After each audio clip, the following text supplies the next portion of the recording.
Hello friends, AmyR here with Prairie Paper and Ink with some animal print cards that were inspired by some stainless steel tumblers. This ad kept popping up in my Facebook feed for some Brewmate tumblers and I was like, oh, I've got a stencil and I like the tone on tone, and I was like, I'm gonna make cards inspired by this. So I will actually post an image, their image. I'll post it on my blog and I'll post a link. I'll get into that more later. Anyway, I started off with some white cardstock. This is an A2 panel. I have my Brutus Monroe stick and stamp mat with the stick and stamp blending buddy. That's the piece that kind of covers the perimeter and just leaves that A2 opening. And so I've got my cardstock, I've got my stick and stamp mat, and then I have this leopard print stencil. This is part of Simon Says Stamps animal print stencil set, and it's a stencil set that comes with 3 different animal print stencils. So I chose the leopard print. And then for this first one, I am using Nuvo, Tonic Nuvo Glacier paste in winter white. I have done many videos using Glacier pastes. I have an entire playlist on them. I will link to that playlist at the end of this video if you guys want to check it out, or if there's ones you've missed that I've done. I love Glacier paste. I generally always call it faux foiling because this is the closest I've ever been able to get to the closest look to foil without actually using foil. You know, because you can do hot foiling, you can do different sticky pastes and foil. There's, different ways to add foil, but this is the closest look of foiling without using any form of foil. So with the Glacier paste, similar to most other pastes, you want to clean your stencils off immediately. I did with this because I'm doing different colors. So I did the winter white on white cardstock because I wanted tone on tone. I removed my stencil, went and cleaned that, set it aside. To remove your cardstock from these sticky mats, you just bend the sticky mat kind of on itself, and then the cardstock kind of peels up. I'm working very carefully here because obviously this paste is still wet, but I wanted to remove this while the paste was wet. And then I wasn't sure at this point if I was going to keep these as full A2 panels. I did end up cutting it down, but if I wanted to keep it full, I'm just using my fingers and just kind of pressing against the edges where there's, bits of paste over the edges. You can either do this, or other options is you just let everything completely dry. And then when it's done, if you're not going to cut down the panel, is you just kind of cut along with your scissors along the edges. Same way I have, if I have die cuts hanging over the edge, I'll flip, the piece of cardstock over, cut whatever's hanging off. You can do that too, but this was quick and easy. And I set that panel aside to dry. For my next one, I'm using some brown cardstock. I honestly don't have a source for this brown cardstock. I think it was a Gina K one. I have like 2 sheets of it. That's it in my stash. No idea. None. I keep all my stuff labeled. No clue. But a nice brown cardstock will work. And then with this one, I'm using bronze metal Glacier paste. And with all my Glacier paste, and I'm going to show with the last one, I use press and seal. That's what you see me kind of peel up off of the container. I have yet to have any of these pastes dry out, and some of my containers are now the original colors I bought when they first came out, like over 3 years ago now. It's been over 3 years. They have not dried out. Like, I say this, I know I sound like a broken record to some of you. Press and seal for the win, man. This stuff is awesome. And I do have a link to it because Simon does carry it because they ship internationally, because I know for international people this stuff's hard to find. Those of us in North America, you can find it at the grocery store generally. And yeah, I just keep a roll of it in my craft room. So with the final one, I have black cardstock, and this container I haven't even opened yet. This is the After Midnight Glacier paste. I bought this a few months ago. I forget when this came out. It's one of the newer ones, because every time they come out with a new color, I'm like, ooh, yes, must order. I have to have all the colors. So anyway, I was fighting. I don't know why I do this to myself every time, especially with these ones. I always fight with trying to peel because they're sealed, like with that little, tin foil type stuff. Easiest thing is just take a pair of scissors, go around the perimeter. It's just easier instead of trying to fight with it and peel it up. So I opened it up, removed that completely because it just gets in the way. And then I'm going to use it over the stencil again.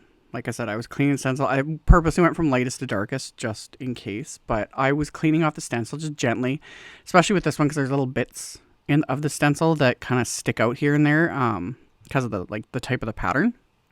But I would just gently clean it with a bit of soap and water. It was good to go. And then, yeah, just applying it in a thin layer with my palette knife. Glacier paste, it's a thinner product. And if you apply it just like, in just a nice even layer, it dries pretty flat too. That's another reason why I love it. It's you get that fun full foiled look. It's got the mic flakes, all the things, but it dries pretty flat. So it's not two dimensional and it's super pretty. So press and seal. I keep, a random piece. I just stick it to the top of the, my little box of it here. And I just cut a square of it, press it down onto the top of my glacier paste, my glitter paste, any of my, embossing paste, stuff that I want to prevent from drying out as quick. And like I said, I have had paste last now for years with this stuff. It is a must have. So I sealed up my containers. I cleaned my stencil and my palette knife, set those aside, set those backgrounds aside. The stencil mat, the sticky mat, same thing. I actually just run it under water. People have asked me how I clean them. I literally just run it under water. I don't use a ton of pressure. I don't, just warm water and let whatever, come off of it. I don't scrub at it or anything because you don't want to remove the sticky. And then I just let it air dry. It's good to go. So while everything's drying, I die cut a whole bunch of cardstock, just scraps of white cardstock, the brown cardstock, and black cardstock with the CZ Design Wild About You wafer die. And then the top layers, I die cut from Simon's white glossy cardstock, black glossy cardstock, and some Tonic Copper Mine satin cardstock. And all of those I stacked together because I like the dimension. So I stacked them together with craft tacky glue. I die cut the outline from vellum. And then I'm going to adhere this to the vellum and then adhere the little dots to the eye. And while I got a second here, yeah, the Brewmate tumblers, I'm only mentioning them because I personally have ordered several. I forget when. It was a few years ago. So, at least 2 or 3 years ago, I ordered some. Highly recommend them. They're awesome. Seriously, I use mine every single day. I have the rainbow ones. Use them every day. This isn't sponsored. I'm not affiliated. I think I can share a refer a friend code that gets us both a discount or something, but that's about it. I don't get paid for this. Although if Brewmate happens to see this, I will gladly accept free tumblers. Because I use them all the time. I have a big one that I keep ice water in all the time and it keeps it cold. It'll keep the ice in that thing for more than 24 hours. And then I have another big one that I keep for my coffee every morning and it keeps my coffee hot. Live. Highly recommend them. And the animal print ones, like I said, they popped up in my feed and I was like, that is just a perfect card idea. So yeah, I'll post an image. I'll post a link. You guys can check them out. They're just fun. Anywho, back to the cards. My card bases are top folding A2 white note cards. I used the new Distress Lost Shadow Distress ink. Loving this color. It's darker than I thought it was. I think from the seeing it on screen, it looked a lot paler in everyone else's videos. And so I was just expecting it to be, but it is the perfect light gray, but it's not too light. I'm even more happy with it than I thought I would be. So on the inside of 2 of the cards, I used that Lost Shadow. Because for the white one and for the black one, just a nice light gray on the inside. And I didn't want the light gray for the brown one because that would just not work right. So for that one, I just used Simon's Latte ink. So just a nice, soft, light brown. And I didn't clean the stencil in between, so it picks up a little bit of the gray too. That's fine. Not a biggie. So blended that over the little leopard print stencil on the inside of all these cards to give it that little bit, of pattern and color that I love to have. And then I use those card bases and put them in my Misty. And I'm going to stamp a sentiment from another oldie but goodie that I've used in, who knows how many videos I've used these in. The XL Greetings 2 stamp set. And I'm going to ink up the sentiment with a VersaFine Claire Nocturne ink. I thought these would make really good thank you cards because it's Wild About You with the leopard print on the front. But then on the inside, it just says you are the best. I think these would make great Thank you, cards. So it'll also be a fun one. You could do like a gift set because, you know, there's some people that really love animal print. Honestly, I'm not a big animal print person, but again, when I saw those tumblers, I was like, ooh, tone on tone and kind of metallic. Love. Like, I could see myself actually having those tumblers, or, you know, obviously making these cards and using them. Anyway, cleaning my stamps. I don't show this all the time. I'm absolutely loving this little Studio Caudia microfiber doohickey. Off camera, I just spray it, give it one little spritz with stamp cleaner, clean my stamps. I use the dry side to, you know, dry them off. And then when that thing gets like completely covered in ink, I just wash it in the sink with soap and water and it's good to go. Like, love that little thing.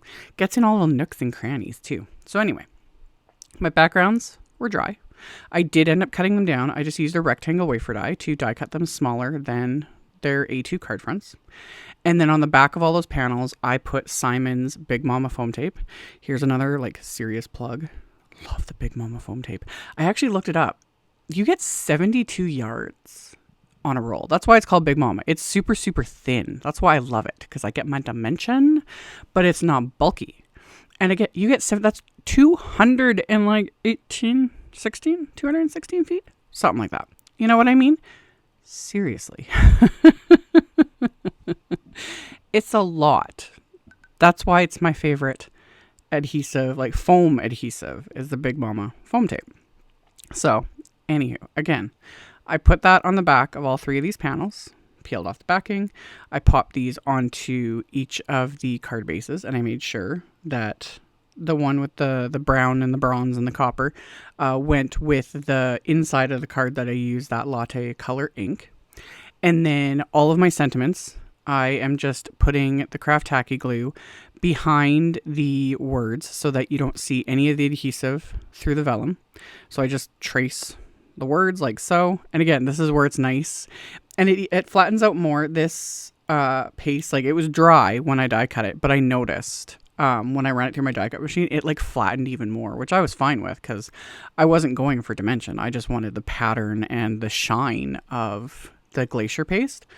But it flattened even more, which is great because it just means it's so much easier to adhere on top of, because I've talked about this with like glitter paste, other texture pastes. You got to be a little careful about how you adhere on top of it because of, again, all that texture, etc. So after I did that, I of course went through my bling and I of course found colors that went with everything. I know I joke about my multiple lifetimes of bling, but it's not a joke, man. It's overtaking. People ask how I store it. I've got like bins of it at this point. It's taking over. Anyway, I used Studio Caudia Arctic Breeze pearls, exotic onyx pearls, and dark chocolate pearls, and they were perfect. And the only thing I forgot to show was the envelopes.